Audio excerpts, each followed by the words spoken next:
Hello, Rob here. Today, lesson 5. We're going to talk about op-amps.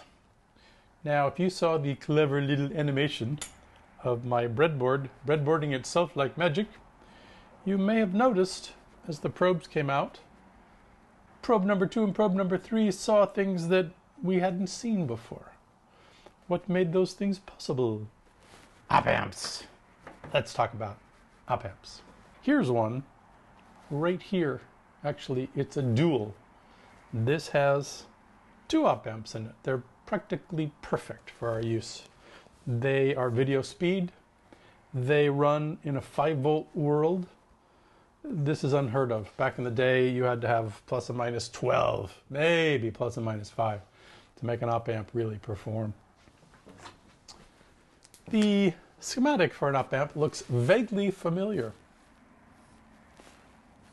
It looks like our old friend the comparator.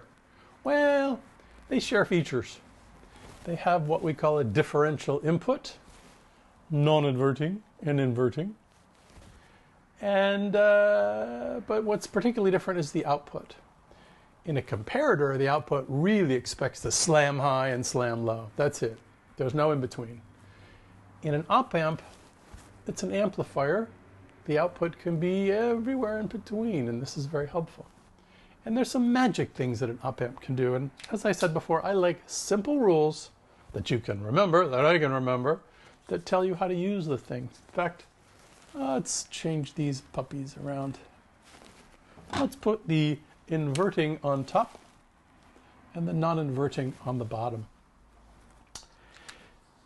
There's a thing that helps all this happen in an operational amplifier. It's called negative feedback. You would never put negative feedback around a comparator. You might put positive feedback, get hysteresis.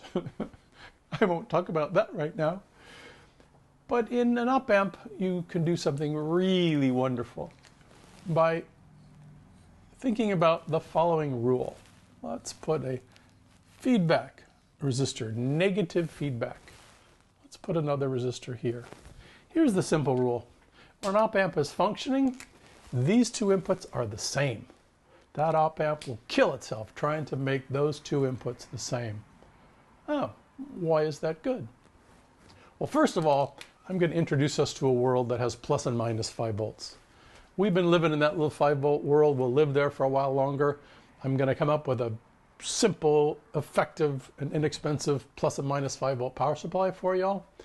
When I describe this op-amp, we're going to talk about as though we're already in the plus and minus 5-volt world. Rails up and down. Ground is no longer a rail. It's a really important place right in the middle. Okay, having said that, we're going to put that non-inverting input to the ground. And we know, because I said so, and the rule is, those 2 inputs will always be exactly the same, because the op-amp will go crazy making it so. This particular op-amp, there's 2 of them in here, an AD8042 uses a feedback resistor of 1K. That's pretty low, and that speaks to the fact this is a high-frequency device. Now, if we put a 1K resistor here, and we pull this sucker down to, let's say, minus 1 volt. He goes down to minus 1 volt. What's the output got to do? What's it got to do? Well, we remember from our resistor divider that if they were the same, that guy's in the middle. Well, lo and behold, if this guy goes down to minus 1, this guy goes up to plus 1, and vice versa. If this guy goes up to plus 1, this guy will go down to minus 1. That's very useful. In fact, the circuit we're building now over there is going to invert the luminance. It's a very cool effect when you invert the luminance, especially if you put the chrominance normal. Yeah, this is going to be the first circuit where we actually think about color. And the other exciting feature of this new circuit, we're going to make it so it can do NTSC or PAL, standard definition video, but it will also be capable of HD, of 1080i. That's where I live. We're finally going to get to go where I live. From this point forward, I will try to make every circuit capable of both, right? We'll adjust it a little this way to do NTSC/PAL. We'll put it this way to go HD, or as I say, HD-ish. The people who are really sticklers for this will say HD should really go, if you're going to do it analog, who does analog anymore? It should really go to 100 megahertz. Well, I get to 20 maybe. But 20 is a lot more than NTSC. The NTSC colorizers do 4, maybe 5. So there's lots more detail. Everything's sharper, it's prettier. Most of our adjusting devices, well, many of our adjusting devices, the Blackmagic shuttle, it loves HD. And it also does something we're going to be introduced to called component video. We're going to have a whole thing later on about component video versus composite video. We'll probably bring back our little drawing of the VGA to give us some orientation. But let's look at one more feature of this, 2 more features. Let's say this guy's going up to +1, this guy's going down to -1, but let's make this guy half as much. Let's make him 500 ohms. Hey, well, this is not a balanced situation. If this guy goes up 1 volt, that guy's going to have to go twice as much. He's going to have to go to, he's going to have to go, once I erase him, to -2. Why? Because this has got to be 0. That's the ground. That's 0. How do we keep that 0 at this point, the magic point? Well, if this guy goes up 1, that's got to go down 2 for it to come back. Same thing happens in reverse. If I go, let's make this a 2K resistor. Well, now, if this guy goes up to 1 volt, this guy's going to go down to -0.5 volts. It's all about the balance. It's got to be 0. Well, this is very cool, this inverting business, because we want to make upside-down video. In fact, one of the uses in our new little circuit is to invert the video. And we're going to see that, in fact, we use this very configuration. And this is very standard. 1K, 1K. We're going to see that. Now, another fun thing about this before we leave and go to the other way you use it, which is non-inverting, is this can act like a mixer in the coolest way possible. Because that guy's always 0, we can start summing things into there. And this stays 0, so it's pure. It'll always be the ratio between those 2 resistors that gives us the amount of gain. We're going to use that later too, when we convert RGB into component. When you want to mix precisely and easily, the math just falls out. It's really easy and really wonderful. But suppose I don't want to mix, I don't want to invert, I want to use it in a non-inverting capacity. Why would I want to do that? Well, one thing we really got to do, starting now, because we're going to use the original sync and burst for you NTSC people /PAL, we got to use the original sync and burst, and we got to get it all the way to the end. And in video, we can say video is 1 volt into 75 ohms. Sure enough. Ooh, let's make a little ohm sign. But in order for that to be the case, every video circuit sends down the wire through a 75 ohm resistor. At the far end of the wire, of the coaxial wire, it terminates 75 ohms. Why do we need to do that?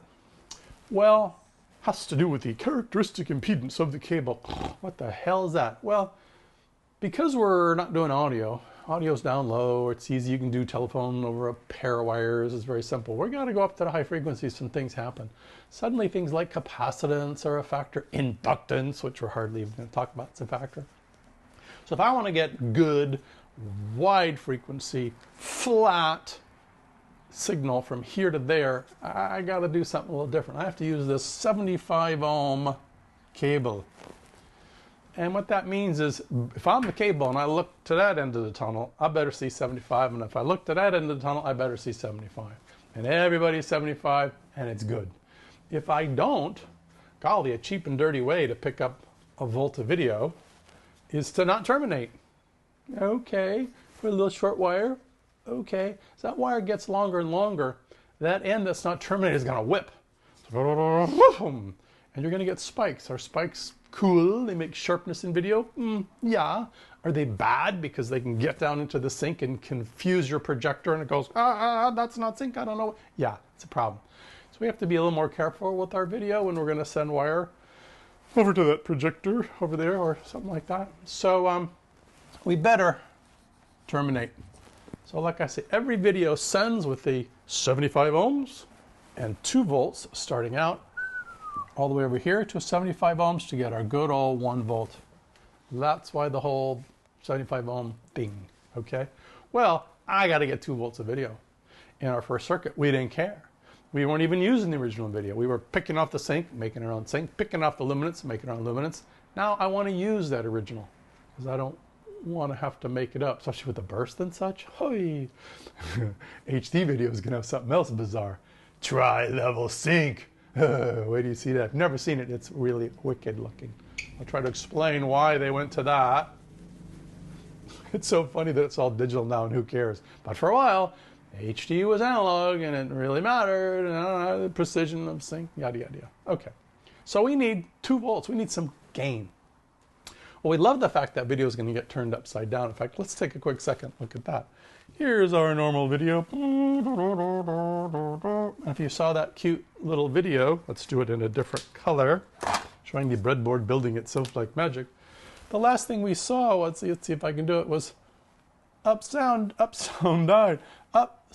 down video. Ooh, cool. Well, this also introduces why we're going to need blanking, because I want to use that upside down video. It's going to look very cool as negative. Ooh.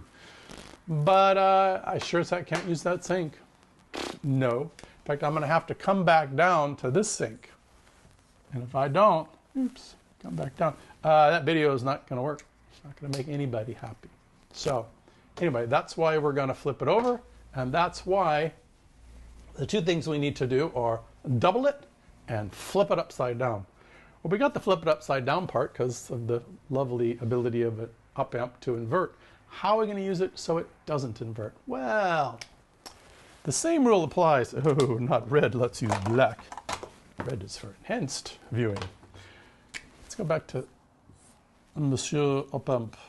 Okay. I want to put the signal in here.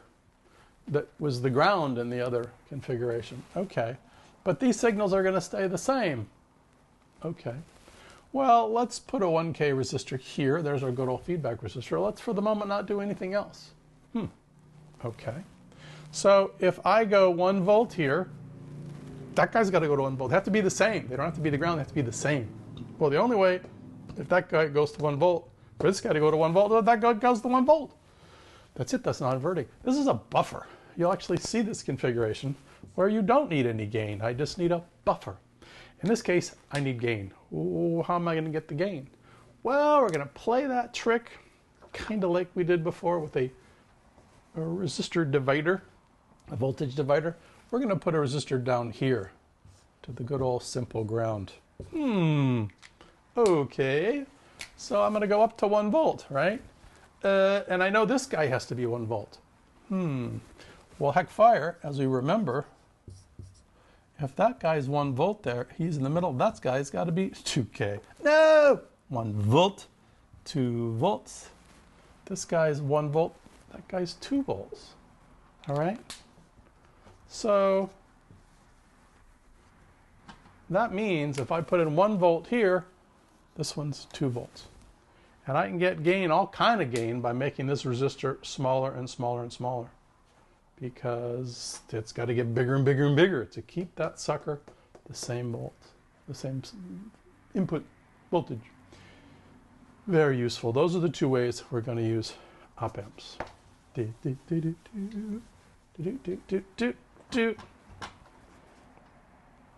Let's stop with that for today. What do you think?